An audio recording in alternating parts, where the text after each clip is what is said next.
We may be live. I'm just tweeting it out so we can let some people get in here. And we are. Welcome back to another episode of Draft Junkies with myself, Coach Evans, and my man Chris. Just joking.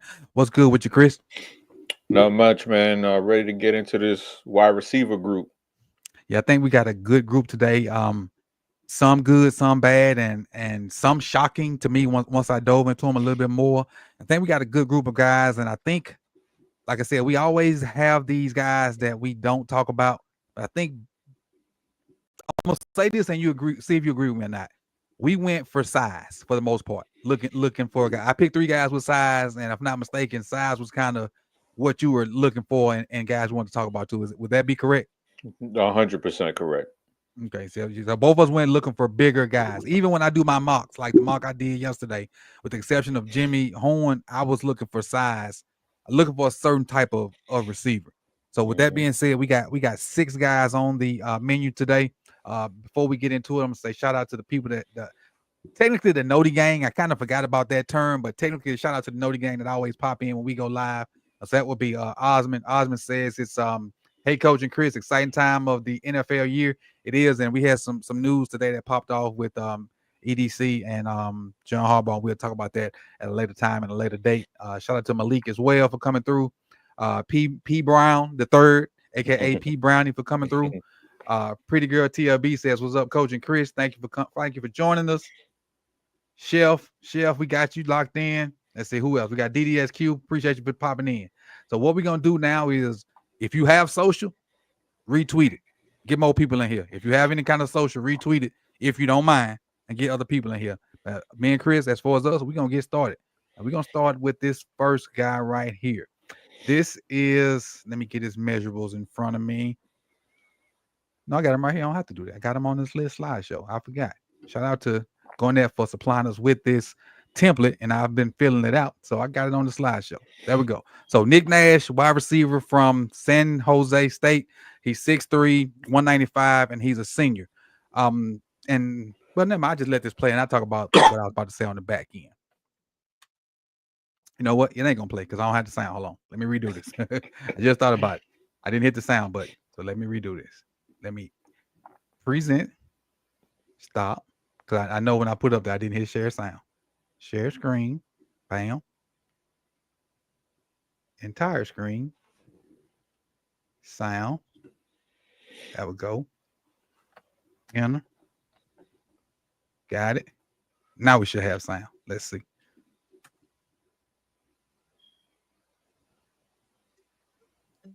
Thumbs up if we got sound. Nick Nash is a versatile wide receiver for San Jose State with an unconventional path to his current position. Originally a 2-star dual-threat quarterback from California, he began his college career in 2019 as a dynamic runner before transitioning to a starting quarterback role in 2021. After struggling as a passer, Nash switched to wide receiver in 2022, a move that has since showcased his elite athleticism and deep threat capabilities. Standing at 6'3" with a lengthy frame, he presents a unique mismatch in the slot, excelling at stretching the field with his long strides and NFL caliber speed. His understanding of defensive leverage, shaped by his quarterback experience, makes him a savvy route runner against zone defenses, although his technique in short to intermediate routes remains a work in progress. While Nash has made significant strides as a receiver, there are still questions about his ability to separate against man coverage and whether he can effectively transition to an outside role at the next level.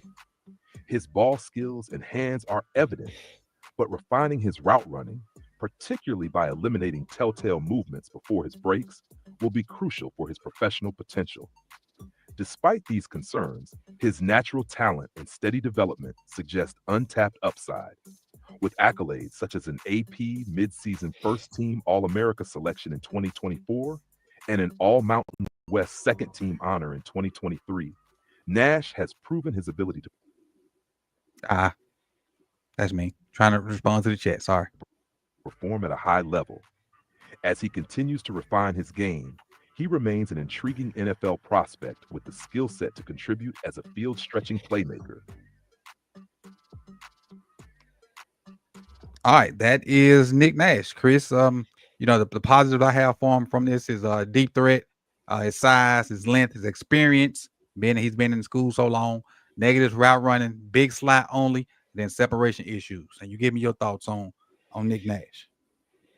Yeah, so he was the only one that I hadn't watched from our list. So when you put him on your list, that was the first time I got a glance at him. And when you see the size, that he's listed at, you see 6'1", 185. You think, all right, let me see what this guy has. And then you watch him on tape, and he looks a little bit taller than that. Like, he kind of looks like he's 6'2", 6'3". Mm-hmm. But they keep him in the slot. Occasionally he'll line up on the outside. But he's mostly in the slot. And I like the tempo that he runs with, because there's a lot of times, especially in this class, where you see monotone runners. And when I say Mm-hmm. monotone runners, those are just dudes that are just running at one speed, and they don't switch it up. They don't, gear down or anything like that. It's just one speed. And I think that's what separates dudes like Anquan Bolden. Anquan Bolden, he wasn't fast at all, but he was able to set people up with tempo within his route. And Nick Nash does a pretty good job of that. He's not a burner or anything like that. He's not going to wow you with any athleticism. Mm-hmm. I did like the flexibility that he has as far as adjusting the passes and going down and getting passes, or getting passes that weren't that accurate. But yeah, as far as him being able to move to the outside, I'm a little bit iffy on that, because he's more of a finesse wide receiver than one who, because we'll talk about somebody who enjoys dealing with physicality later throughout a route. And right now, that physicality bothers him a lot. And Right. the fact that they were able to hide him in the slot a little bit, and kind of give him that protection to get a lot of free releases, did him a major service. But when you look at the stats that he put up this season, because he put up, cartoonish stats. Mm-hmm. So Triple crown winner in college. yep. So a lot of people thought, he was the best wide receiver in the country as far as like those awards go and stuff like that. Mm-hmm. Give that to Travis Hunter, please. But yeah, this dude, he has some nice tape. He kind of reminded me of like a poor man's version of you remember Jordan Matthews from Vanderbilt, Yes, like a I do. decade ago? He Mm-hmm. kind of reminded me of like a poor man's version of him. I can see that. I can see that. Now, quick little story on Nick Nash. I picked up on his numbers probably right before the bowl game, maybe right around championship weekend. And so I saw that they were playing South Florida in their bowl game. And so for those that don't know, two of my former players are DBs for South Florida. And so in my mind immediately went to this time of year. I'm like, okay, they're gonna play Nick Nash. When the game's over around this, I'm gonna call him and say, hey, how was Nick Nash? What was it like defending them? And maybe, get what they say and bring it to this show, or maybe even have them on to talk about what it was like defending Nick Nash. And Sun Gun didn't play. I was so disappointed. He didn't even play. He sat out in the bowl game. But like we didn't even talk about this. And like you said, I think he's just gonna be a big slot. I don't think he can handle that physicality outside yet. In his defense, I will say that he's only been playing wide receiver for 4 years. Because if you can, as you can see on the screen, he was at San Jose State for 6 years. The first 2 years he was at quarterback. In 2021, he moved to receiver, and he has 1 year of massive production. So in my mind, I'm like, why does he have all these numbers? Why does he have all these stats? And when I saw his targets, like, okay, it makes sense now. So his in this case, numbers lie to you. Yes, he got, over 100 catches. Yes, he got over 1,300 yards. Yes, he got 16 touchdowns, but he played at San Jose State. And does he high point the ball? Heck yes. Like he mosses a lot of people, but his biggest game is versus Kennesaw. His biggest game versus Sacramento. Didn't play in the bowl game versus, would have been some legit DBs. Not saying they were great DBs, but at least there were some DBs we might know. Well, at least I know personally. And and it's 1 year of this massive production. And when I say they fed him, he had 5, 6, 7 games with multiple like double-digit targets. Yeah, and he's doing that as like a 30-year-old too, because right. He's been in college for a long time. His freshman year was 2019. People is 2025. So that means he graduated high school in 2018. Well, my son graduated in 2019. High school. He's 24. So, just an old ass man. Right. And I guess he's trying to keep his face clean so he can hide it in this picture. But hey, he's young at the position, but he's an old body. So you may get one after his rookie deal, he might be through. He gonna be 29 after his rookie deal. If you take him in the first round. But I don't think he's first round talent. No, definitely not. Not even close. I don't think he's even second round talent. Right. To me, he's a big slot. The good thing about Nash is if you can get him on safeties, he will mostly out athlete non-top tier safeties. Like he may not out athlete like a Brian Branch or a Kyle Hamilton or something like that, but he can go high point some of those safety number 8, 9, 10, on back safeties. He probably ain't gonna do that on the top tier safeties, but he can out athlete some of the other safeties. Now corners he gonna have a problem with, especially if they're trying to press, because he ain't like that. He don't like that action yet. Not at all. And like I said, this is one case where numbers do lie to you, and the competition he played is telling. Now, I wish he would have did some postseason stuff, but we won't see him again until we'll see him in the combine. But that's the underway Olympics, and we won't see him until he's on somebody's team and know if he, for real, if he any good or not. He was down at the Shrine Bowl this year. Participated in that? Yeah, he did. He did participate in that. Sure did. Yeah, he did. He was number 3. Sure did. So I'm gonna have to go back and look at that. Them one-on-ones from that and see what he did. Because I just thought about it when you said it, because he had a diving catch. I remember it now. Because I was trying to watch Kavachi because he was doing the announcement for it. And I remember them talking about Nick Nash. So I got to go back and check that out. All right. Any closing remarks on Nick Nash? Nah, we can move on. I don't really like this dude. me either. I was excited for him because of his numbers, but when you go back and look at it, like, nah, this dude, this is a fluke, man. Yep. All right, now I'm gonna go ahead and tell you.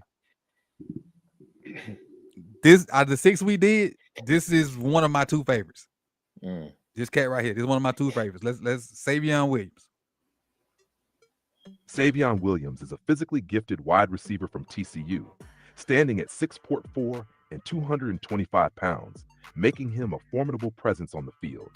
A former 4-star recruit, Williams steadily increased his role within the TCU offense, culminating in his best statistical season in 2024, where he posted career highs in receptions, yards, and touchdowns.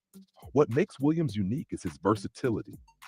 TCU deployed him not only as a traditional wide receiver, but also in the slot, as a wildcat quarterback, and even as a running back. His blend of size, explosiveness, and short area quickness allows him to create mismatches against defenders and generate explosive plays. His diverse release package enables him to adjust his route running based on coverage, and his ability to accelerate and decelerate quickly makes him a threat on short, intermediate, and deep routes. Despite his raw talent, Williams has some key areas that need improvement before he can maximize his potential in the NFL. His route running lacks refinement, as he can struggle with precision when breaking off routes, which may limit his ability to consistently separate at the next level. Additionally, he has been prone to concentration drops, which could raise concerns about his reliability as a primary receiving target. Another issue is his overall production, as he hasn't consistently put up dominant numbers despite his high-level athletic traits. While his skill set and versatility draw comparisons to players like Deebo Samuel, Williams will need to polish his receiving fundamentals to solidify himself as a go-to option in an NFL offense. With the right coaching and system fit, he has the potential to be a high-impact playmaker at the next level. And you see him throwing a touchdown right there to Jack Bech. So Savion Williams, matter of fact, let me give you his measurables real quick. 6'4", 225 pounds. The positives: release package, explosive, multiplicity, playmaking, negatives: routes, drops, and lack of production over extended period of time. All right, Chris, your thoughts on Savion Williams? So Savion, I like Savion for a specific role. Mhm. You know, if you're drafting Savion to be your X wide receiver, your primary X wide receiver, you're doing him a disservice, That's and correct. you're doing your team a disservice if that's Correct. what you're expecting him to come in day one and do. Mhm. Um, if you want to bring him along and have a Debo plan or a Cordero Cordell. Patterson Yes. plan, then yeah, you're doing it correctly. But as of right now, just to me, there's not enough polish with that with him being able to play outside receiver.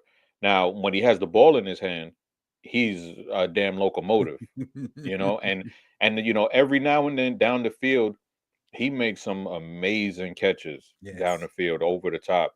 Um, as far as the drops, now I'm not a person, I don't pay attention to drop rate or anything like that. Like I watch the film and I Mhm. watch the technique, and it's his technique is alarming Mhm. because too many times, even when he doesn't drop it, there's too many times on tape where he's double catching, Mhm. bobbling.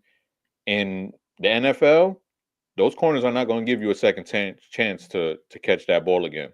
You Right. know, you got to make sure that you snag that thing out the air. You know, and um, obviously people are going to make that comparison with Quentin Johnson. Mhm. Um, and you know, I think then just like Quentin Johnson, I mean, you turn on Quentin Johnson's tape, and there he can make some crazy catches too. You know, crazy acrobatic catches, and you see the same thing with Savion. Mhm. It just depends what his range is. Like yesterday, I'm listening to Mel Kiper talk about Savion in the first, back end of the first. What? Not on my watch. Not on my watch. Now, if we're talking about the third, okay, I could get behind that, maybe fourth, maybe, but I think he's probably gonna go higher if you got guys like Mel Kiper talking about him on the back end of the first. But I'm not plugged in like that, so I don't know. Somebody find Mel's plug because I need some of that. Find out who Mel plug is. Well, that might be too strong for. Never mind. I want to know what It's Mel got too much because hair. too much. Um, But I'm gonna Savion's smart, man. tell you why I like him. Yeah, so I stopped looking at drop rate too. And well, matter of fact, before we get into why I like, I'm gonna tell you why I stopped looking at drop rate since you brought it up. Keon Coleman. Last year, everybody, Keon Coleman dropped the ball, dropped the ball, dropped the ball, dropped the ball. He can't catch, yada, yada, yada. When I went back and like studied the film, Jordan Travis was ass. And Keon Coleman made a bunch of attempts at passes he shouldn't have, which affected like his drop rate.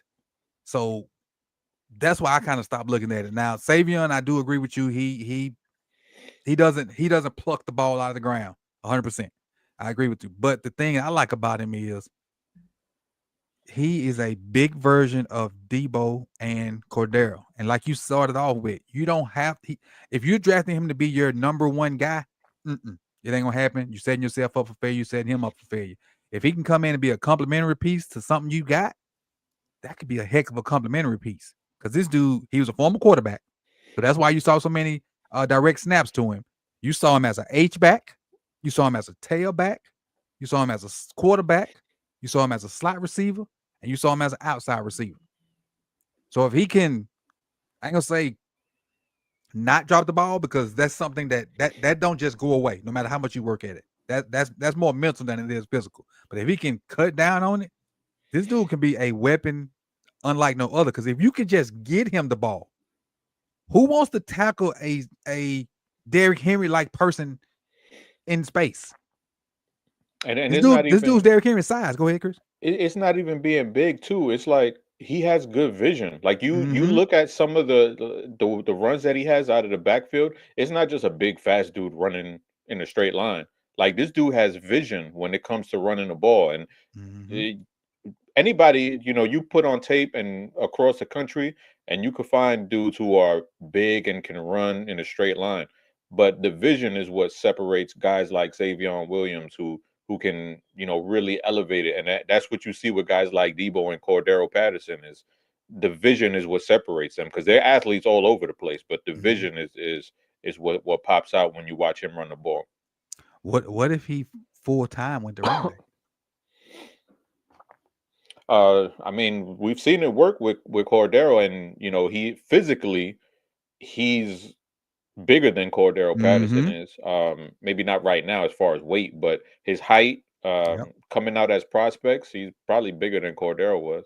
And I think he moves like a 5'9", 5'10" guy to be 6'4", 6'5", hmm which is what, like, his explosion is amazing. If he can just get the ball in his hands without the drops or whatever, he's a special talent. I guess I'm in the what if bucket with Savion. I see more potential for good than I see potential for bad in him. For me, it's going to be all about landing spot. I mean, Mm-hmm. obviously that goes with any prospect, but with guys who have this kind of skill set, I mean, we saw it go bad with Cordero, early on in his career, where Right. I think it was North Turner or somebody like that who didn't know what the hell to do with him. Right. And it takes a special kind of coordinator and a special kind of coach to really take this kind of talent and really know what to do with it. So True. I hope he lands in a good spot, because he's a fun player if you just watch the tape.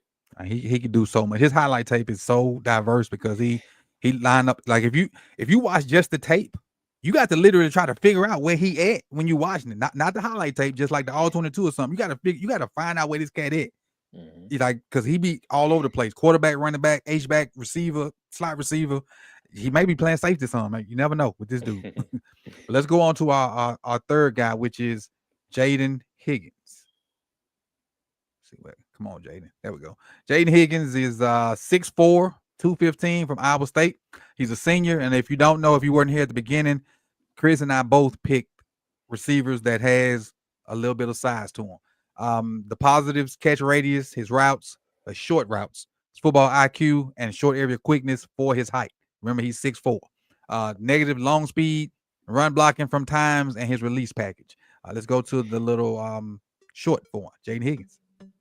Jayden 87 Higgins catches, is a 6'4", 210-pound wide yards. receiver for Iowa State, who quickly established himself as the team's leading target after transferring from Eastern Kentucky.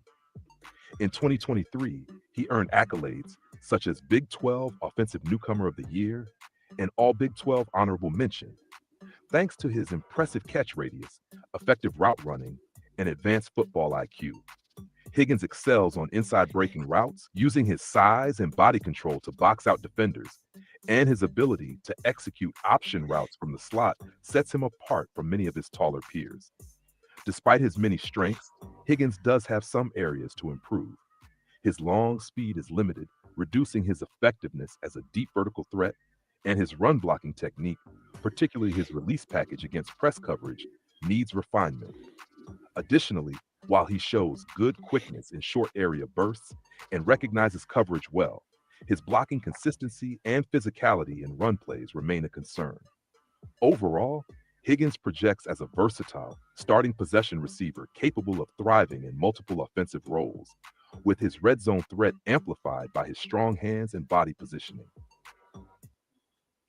Yeah, I had to put that last catch on that. I think that was one of his best catches right there. But Jayden Higgins, Chris, what you think about him?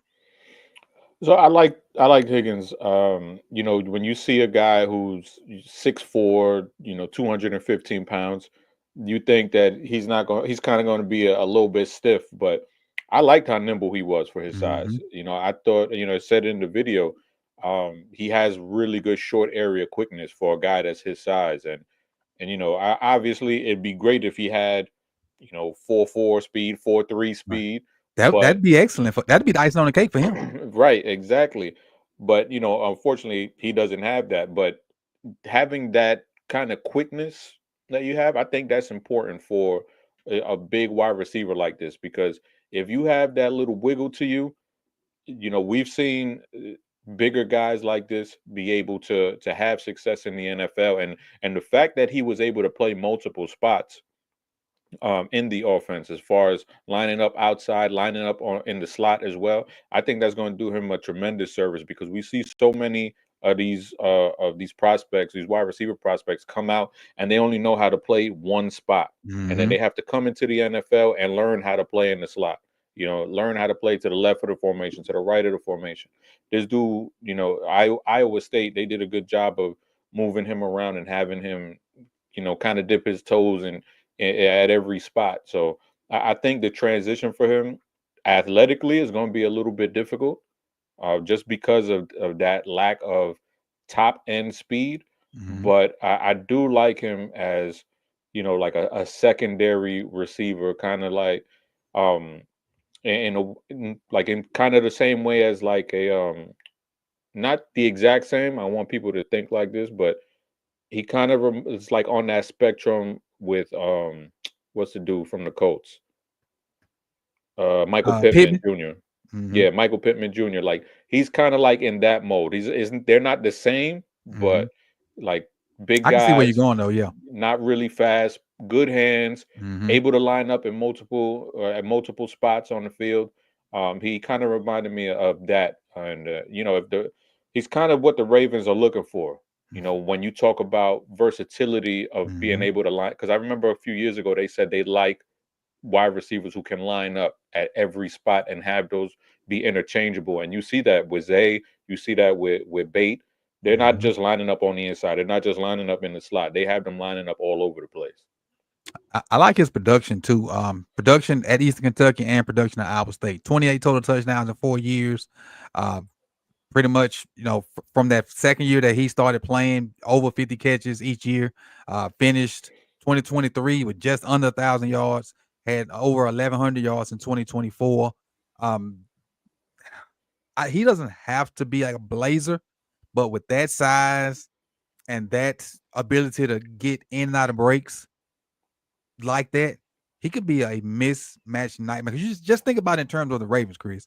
If you go 3 wide, what slot DB are you going to get? You're probably going to get Marlowe or just Marlette, right?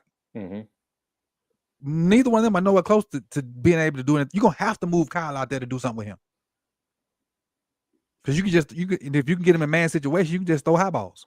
Right. Because he's 6'4", 6'5". So he's gonna present your defense with a problem just by going out there and being in the slot. Then if you overcompensate, you motion an outside guy away, and now you got an outside receiver at 6'4" on what may be a small DB. So you can do so many different things if you ain't stuck in your certain ways. With you guys got to be, what's the word I'm looking for? You got to be I had a brain fart. Creative. You got to be creative in your play call and your play design. That's what I'm looking for.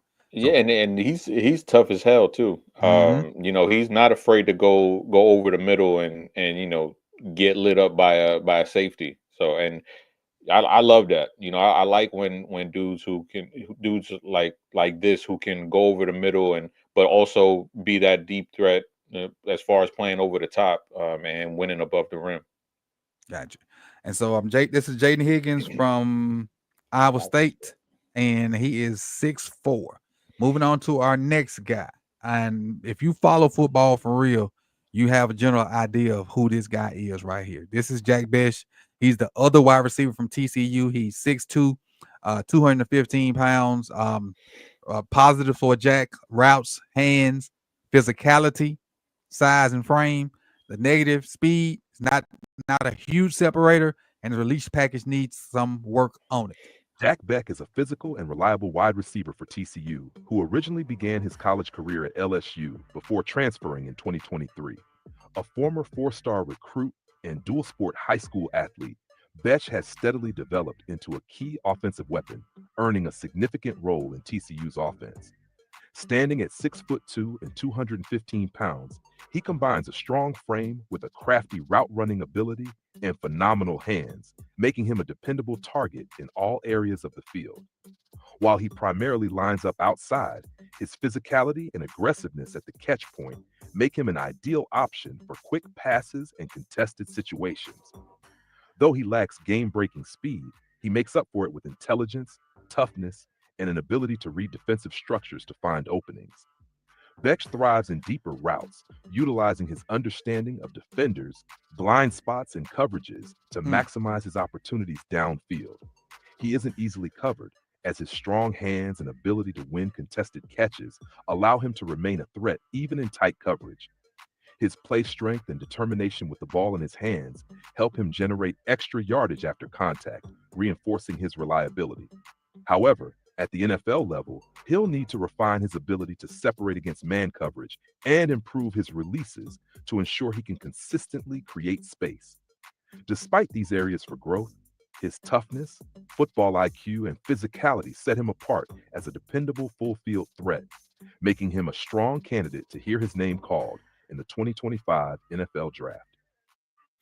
So before we go into it, if you don't know about Jack's story, what happened, the guy that drove down Bourbon Street on New Year's Day or New Year's Eve, I'm not sure which one it was. His brother was one of the people that lost their life that day. And so that's why when he went to the Senior Bowl, he changed his number to 7. And then everybody at the Senior Bowl had a 7 Princeton patch on the back of their helmet. It was for his brother. He lost his brother that night in New Orleans. So that's kind of that story if you didn't know. But I'm sure a bunch of y'all that follow football have an idea about that. But Chris, what do you think about Jack Bech? Jack Bech. So I liked him. I liked him way more than I thought I was. And then you start doing some digging on him, and because I hadn't heard about him, and you find out that his true freshman year, he led the LSU Tigers in receptions in his true freshman year. 43. So that you lead the LSU wide receiver room. Name some of the guys on that team. Was it Brian Thomas Jr., Malik Neighbors too. Malik Neighbors, who we're gonna talk about with the next guy too, because there's a connection there. Yep. Then you got two main ones, I think. Oh, Lacey. Yeah, I was about to say, wasn't Kyron Lacey there too? Yep.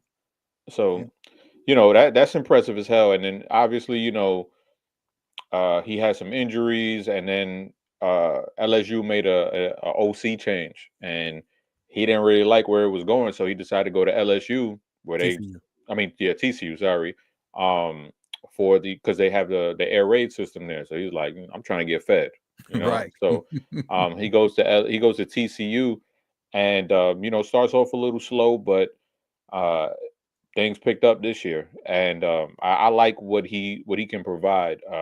When we spoke about Nick Nash, I said I didn't really like how he didn't handle physicality all that well. This dude, he loves physicality. He relishes in physicality, and he doesn't have the top end speed, or he's not going to be one of these crazy testers, but he's a guy, he can get open with his savviness that he has in the route game. He uses pacing again, like we said earlier, where you're not the fastest dude, but you can use pacing in your routes to kind of switch things up on defenders. He uses physicality to gain separation too, and that's really difficult to find when it comes to college wide receivers, are guys who relish being physical, because we know at the NFL level they're gonna mug you, all throughout a route at the catch point. And this dude, he is used to that. He likes it.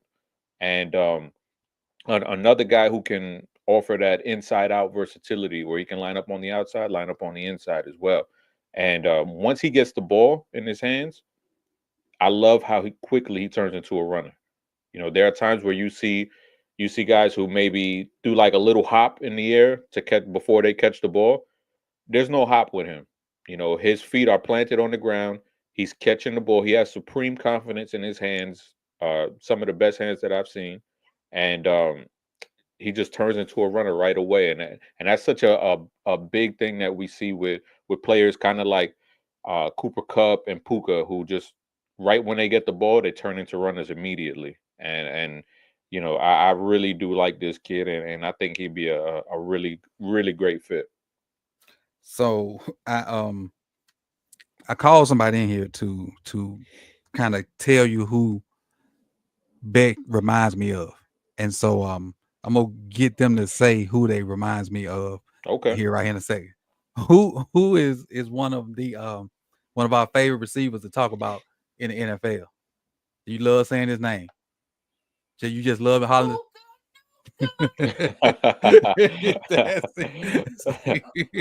That's what I wanted. So when I look at Bech or Bech, however you say it, that's immediately who I see. I can see him in the Puka Nacua role. In like if he get to a system something McVay-ish, look out, because he's gonna be physical in the run game. He gonna be over. He gonna make them catches over the middle. He gonna make the tough catches. Man, just think about remember that catch Puka made versus the Ravens on the sideline. Matthew Stafford basically threw it between his legs. Mm-hmm. I see Puka Nacua and Jack Bech. I see it. I think he's going to be what Puka. Now, I don't think he's gonna go break the 100 whatever the catch record is, but I can see him becoming a great value Puka Nacua coming out, especially like we always say, depending on fit. Now, if you go to a team that's gonna run the ball all the time, that it ain't gonna work. But if he go to a place that's gonna maximize the players that they got, like McVay did with Nacua, I can see him having a rookie season because he got all the traits. Like, and somebody mentioned it in the chat earlier. You don't have to be fast to be a good receiver, which I agree with 100%. He knows how to run routes. He get in and out of breaks, toughness. He got one of the best things to have as a receiver, and that's them hands. He don't drop a lot of passes. I love that kid, man. I do. Yeah, I didn't think I was going to like him as much as I did, but I walked away a big fan of his, and he's one of those guys that if he's there in the second, obviously depending who's there and depending who the Ravens take in the first, but if he's there in the second rounds, I would have to give some thought to it. Mm-hmm. Now, the only concern I'd have about him, and it don't concern me a lot because he had injuries, is the 1 year of production, other than that first year at LSU. But that first year at LSU speaks volumes because, again, he had more production than Lacey, Brian Thomas, and what's the other guy? Malik Neighbors. So, you know what, Chris? Remember when we was about to work for a certain company? He might have been on that film we was watching. Yeah, he might have been. Yep. He might have been on that film. Sure might have been. And we just didn't know who he was because they did have one odd looking guy out there, and it probably was him. Because we kept doing the Alabama game. Yep. So let me do this before we go on. Shout out to 86 Ghosts, which is B Squared. He gifted 5 memberships, and the people that received those 5 memberships are TM, Haitian Chris, Big Sosa, Ravenville, and MJ. MJ know who he is. And then Jose just bounced back and gifted 5. Appreciate you, Jose. And who got those 5 is AMG Swift, Dre, Nitro Hawk, Dunn C, and Bateman Season. Bateman Season's gonna love that. And then Reg just dropped the 5. He says, look out for them UConn players. We got some guys that'll be available late in the draft. They got some skills. Hey, I do know. Well, one guy's on my list, on my radar right now, Big Reg, and that's is it Lunt, Chris? That's his name, Lunt. Chase Lunt. He's on my radar. So see why I say Lacey going to jail. Lunt is on my radar. So appreciate you, Jose. Appreciate you, 86 Ghosts. Appreciate you, Big Reg. And then Don C just dropped the 5. Don C says, always great content, man. Chris, your player profile sound like ESPN and PFF, but without being annoying. Seriously, good job, Chris. That's a great comment, Don C. Well, appreciate it. Thank you. Especially without being annoying, because them two, never mind. We're gonna stay positive over here. Appreciate you, Don C. We're gonna stay on the up and up over here. Yeah, I got my seasoning from PFF. the company where we was trying not to mention just then was PFF. It was PFF. So let's dive into the next PFF guy. I feel like I wasted my summer mess with them folks. Funny thing, both of us was there at the same time. So the next guy, didn't even know. Trey Harris, wide receiver from Ole Miss. Got a birthday coming up Friday. He's 6'3", 210. Catch radius, contested catches, which is I love. And you ain't see me write that about no other receiver on here. Contested. I could have wrote it on Nick Nash's, but he was making contested catches on people like me. So that crap don't count. Strength, leadership, experience. But that stuff on the right side shouldn't be there. That's me. Forgot to edit. It got late last night. So the stuff on the right side is not negatives for him. I forgot to edit that. But the stuff on the positive side, on the green side, as he is. That was my bad. Charge to my head, not my heart. I'll be better later. Trey Harris is a physical wide receiver for Ole Miss who emerged as a key weapon in the SEC after transferring from Louisiana Tech in 2023. At 6'2" and 210 pounds, Harris is known for his ability to dominate contested catch situations and serve as a reliable target in high-pressure moments. His skill set translates well to the NFL, particularly his versatility in lining up both outside and in the slot. As a slot receiver, he uses a controlled release to find soft spots in the defense, while on the outside, he relies on his strength to fight through press coverage. His catch radius, combined with his ability to track and high point the ball, makes him a formidable red zone threat. However, Harris struggles to consistently separate from defenders, often needing to rely on his frame and physicality rather than speed or sharp route running. His vertical speed is not game-changing, and his ability to create space against defensive backs remains a work in progress. Despite this, he excels in making tough catches in traffic, positioning himself well against defenders, and securing contested throws. Given his skill set, Harris profiles as a possession receiver who can work effectively in the middle of the field, potentially even in a big slot or hybrid tight end role. While he may not be a deep threat separator, his toughness, body control, and ability to win in tight coverage make him a valuable asset in an NFL passing attack. Before Chris goes, I will say I am impartial to receivers that wear number 9. Sorry, that's me. That's my favorite number for multiple reasons. And you wear number 9, you play receiver, you got a special place in my heart. Unless you just absolutely boo-boo juice. Trey Harris, on you, Chris. Yeah. So we mentioned Malik Neighbors with Jack Bech. Trey Harris got a connection to Malik Neighbors. He was actually his quarterback in high school. They went to the same high school together. So Trey Harris is a quarterback, and we love that. We love that when we have wide receivers who quarterbacks who converted to wide receivers. That'd be 3 from this group. Right, exactly. And they just see the field different. They have a different kind of understanding of when to sit down, where the open zone, where the soft zones are going to be. And, I like that. And you kind of see them play the game at a cerebral level rather than just, I'm going to just be the better athlete. Even though Trey Harris can do that.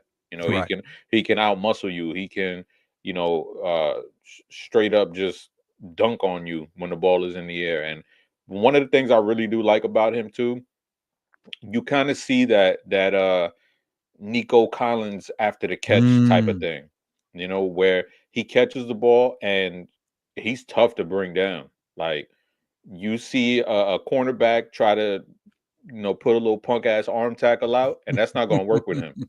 Right. They're going to have to rally to get Trey Harris down to the ground. And he isn't like crazy with it. Like there are some wide receivers that you see, like Rashee Rice. Right. Rashee Rice was like a crash test dummy. He just run into defenders. Trey Harris, you kind of see him do it in a methodical way where he's not really taking a lot of punishment after the catch, but he's still tough to bring down. And I like that as far as just the longevity of a wide receiver. And this dude's been productive over the last 3 years, having over 900 yards over the last 3 seasons. Again, another guy who has that inside-out versatility again. And I'm going to keep harping on that because I think that's what the Ravens are really, really looking for. Those guys who can line up in multiple spots. And again, this dude, he has hands as well. Plucks the ball out of the air. Very, very short-handed. So dudes who can, do the dirty work in the run game, which he does. He does the dirty work, has yards after the catch, hands like glue, can run routes.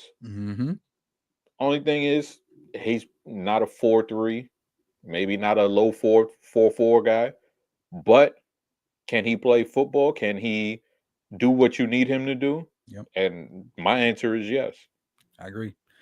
I like the fact that you mentioned it, the production. I mean, look at it over his career. And not even counting the one target, one catch year at Louisiana Tech. Basically, 3,500 yards over a 4-year span, 219 catches over a 4-year span. And it's at 2 different levels. That's at La Tech. That's a group of 4, a group of 5, however they got it now. and then at a Power 5 school at Ole Miss. So he did it.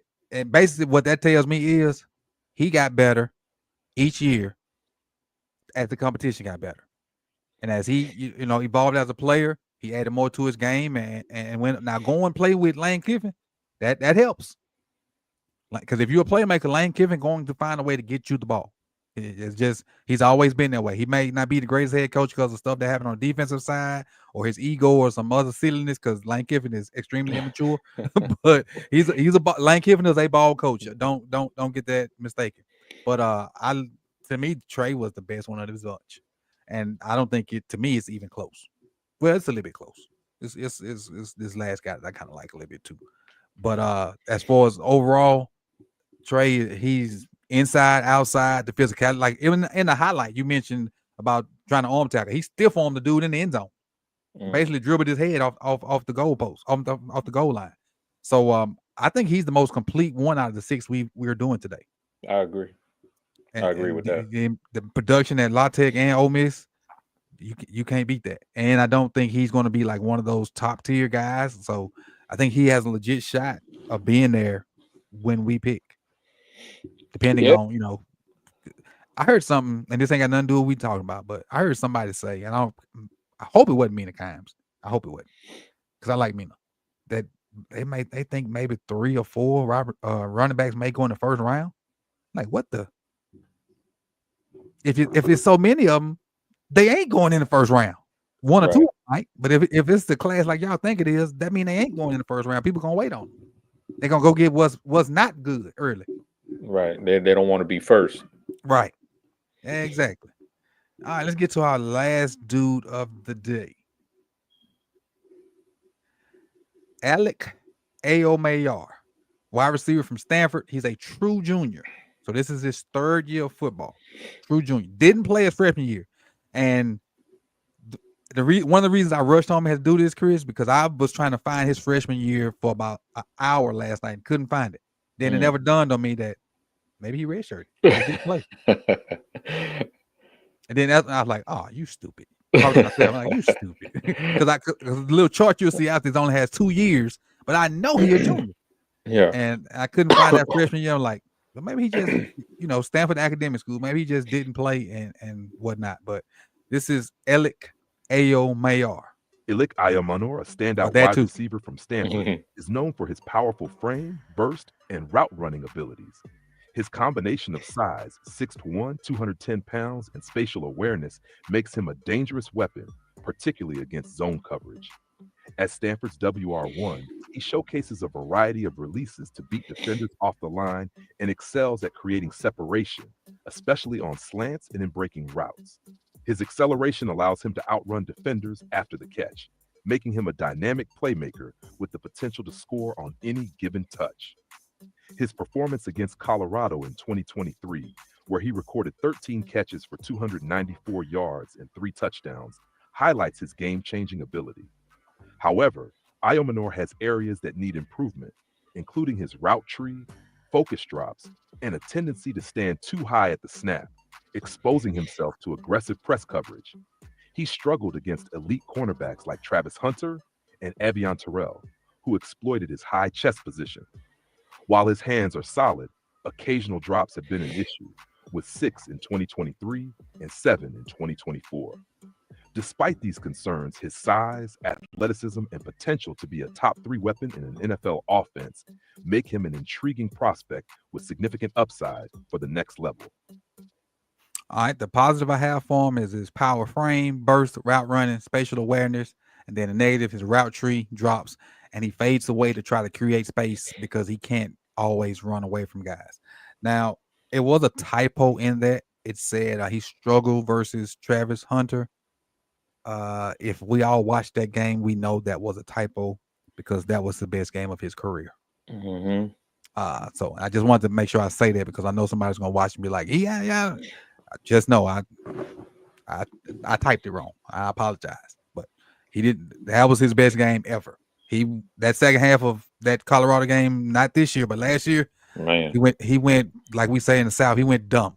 He caught a ball against on top, literally on top of Travis Hunter's head. Elic Ayomanor. Yeah, you go ahead. What you think about So yeah, one of my main negatives with him is the offense that he's in. him? Yes. This offense is horrendous. Cheeks. Like Jesus, it's just terrible, this offense. And I think it kind of stunted his growth. Mhm. You mentioned last year's Colorado game, and you watch this season, and it, It's they tough to watch. stunted his growth. I was excited to see him this season, but unfortunately, when you don't have the quarterback, you don't have the creativity in the offense, it's kind of difficult for you to showcase what you can do. Kind of like Jack Bech, like he Mhm. saw you know a system that was coming that he didn't like, that he didn't think was going to showcase his attributes. Unfortunately for Elic, he didn't do that either. Well, he wasn't able to do that, and he stayed at Stanford, and unfortunately, his draft stock is going to take a hit because of it. Yep. Now, just as far as his attributes and what he brings, obviously, he has some good size. Uh, to me, I think he looked like a monotone runner, like what Mm. we were talking about earlier with Nick Nash, No where tempo changes. right, and when you're not fast and you don't change the tempo within your routes, it's going to be difficult for you to beat NFL cornerbacks. Correct. And unfortunately for him, I saw that a lot this season, where DBs were just very comfortable with him and not afraid of him going over the top. Mhm. And although he's tall, because like we said, you don't need speed to be a good wide receiver. Right. But as far as being able to win above the rim, I didn't see that as consistently as his size would suggest. True. I thought he kind of struggled when you take a guy like Trey Harris, who we just spoke about. When you talk about him winning over the top, it's I didn't see it that much this season on Elix or Ayomanor. I didn't see it that much on his tape this season, and I was kind of disappointed in that. I wanted to see him kind of enforce his will a little bit and play up to that size, and I didn't really see it that much this season. Yeah. He if he could have went pro last year, because he couldn't, because he was a true sophomore. He's the perfect example of getting in while the iron was hot. What he did to Colorado and Travis in that second half, he had buzz the entire end of the year, and that would have took him to maybe a third round or higher draft pick last year in a loaded receiver class. But the fact that he came back and had to sit in that offense again, because if you look at the screen, his numbers ain't much different other than his yards. He had 2 more targets this year, the same amount of catches, 200 less yards, 6 touchdowns. Mm-hmm. But it looked totally different. The film was like pulling teeth. Man, it's so hard. You find so much other stuff you could be doing when you watch that. I'm like, damn, man, I got some dishes in the sink. Something. I gotta go sweep the grass or something. That watching that film was tough. It was tough. Shout out to people that marked the players, and you ain't got to find them every play. Shout out to them guys.